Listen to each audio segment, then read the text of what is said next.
আজকে আমি যে গল্পটা বলবো সেটা হলো কৃষ্ণের জন্মকথা। ক্ষমতালাভী কংস পিতা উগ্রসেনকে বন্দি করে মথুরার সিংহাসন দখল করে। তখন আত্মীয় স্বজন ও বিশেষ করে যাদবকুল বিদ্রোহী হয়ে উঠলে তাদের সঙ্গে আত্মীয়তার বন্ধনে আবদ্ধ হয়ে বিদ্রোহ প্রশমনে কৌশল হিসেবে কংস যাদবকুলের শূরসেনের পুত্র তার বিশ্বস্ত বন্ধু বাসুদেবের সঙ্গে তার বোন দেবকীর বিয়ে দেন। কংসের আশা দুরাশায় পরিণত হলো।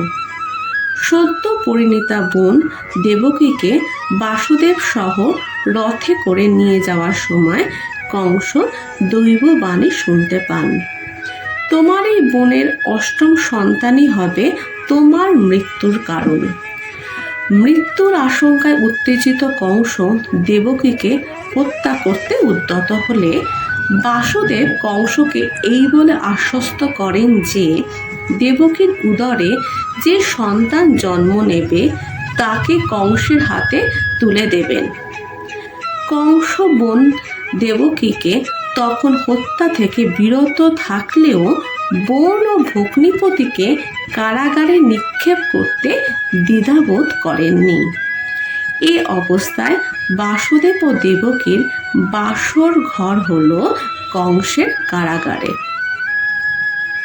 কংস মগধরাজ জরাসন্ধ এবং অনেক বলশালী রাজাদের সহযোগিতা পেতেন। তাদের সহযোগে কংস যদুবংশের লোকজনকে ধ্বংস করতে থাকেন। যদুবংশীয়গণ কংসের অত্যাচারে ভীত সন্ত্রস্ত হয়ে অন্য দেশে গিয়ে বসতি করেন। কংস একে একে দেবকীর 6টি পুত্রকে হত্যা করেন। শেষকালে সপ্তম গর্ভরূপে শেষনাগ বা অনন্তদেব দেবকীর গর্ভে আসেন। ভগবান শ্রীকৃষ্ণ তার যোগমায়াকে আদেশ করেন দেবকীর গর্ভস্থিত ভগবান শেষকে রোহিণীর গর্ভে স্থাপন করার জন্য, কেননা তিনি সমস্ত কলাসহ দেবকীর পুত্ররূপে জন্মাবেন এবং যোগমায়াকে বললেন তিনি যেন নন্দগোপের স্ত্রী যশোদার গর্ভে জন্ম নেন। ভগবানের আদেশে যোগমায়া তাই করলেন। কিছুদিন পর দেবকীর দেহের কান্তিতে কারাগার উজ্জ্বল হয়ে উঠল। তাই দেখে কংস ভাবলেন এবার এর গর্ভে নিশ্চয়ই আমার হত্যাকারী বিষ্ণু প্রবেশ করেছেন।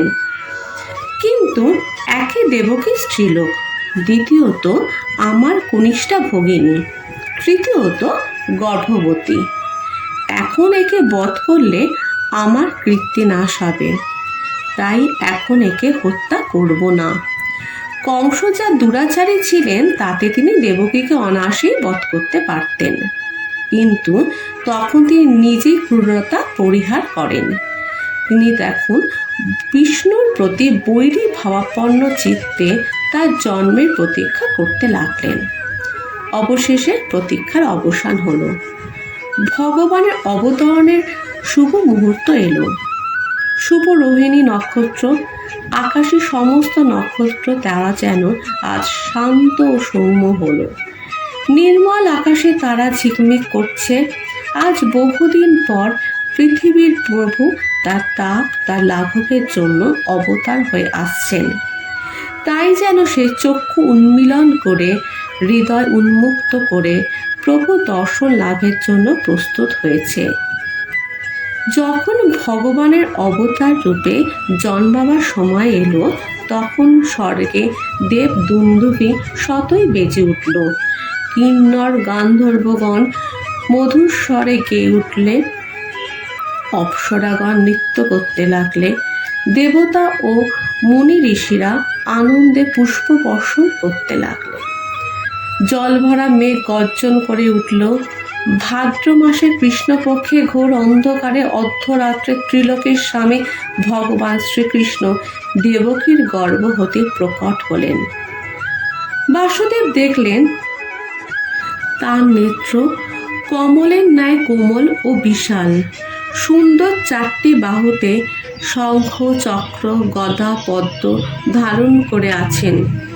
গলায় কৌস্তব মণি ঝকমক করছে। শ্যামল সুন্দর দেহে মনোহর পীতাম্বর আচ্ছাদিত। কোমরে মুক্তা খচিত স্বর্ণ নির্মিত কোমরবন্ধ, সর্বাঙ্গে অলঙ্কার সুসজ্জিত।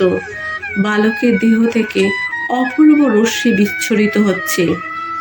বাসুদেব যখন দেখলেন যে তার পুত্ররূপে সাক্ষাৎ শ্রী হরি জন্ম নিয়েছেন, তখন তার আনন্দের সীমা রইল না।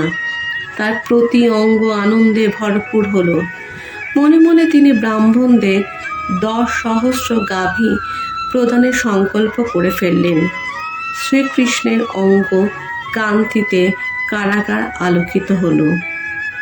এই ছিল আমার কৃষ্ণ জন্মকথার গল্প।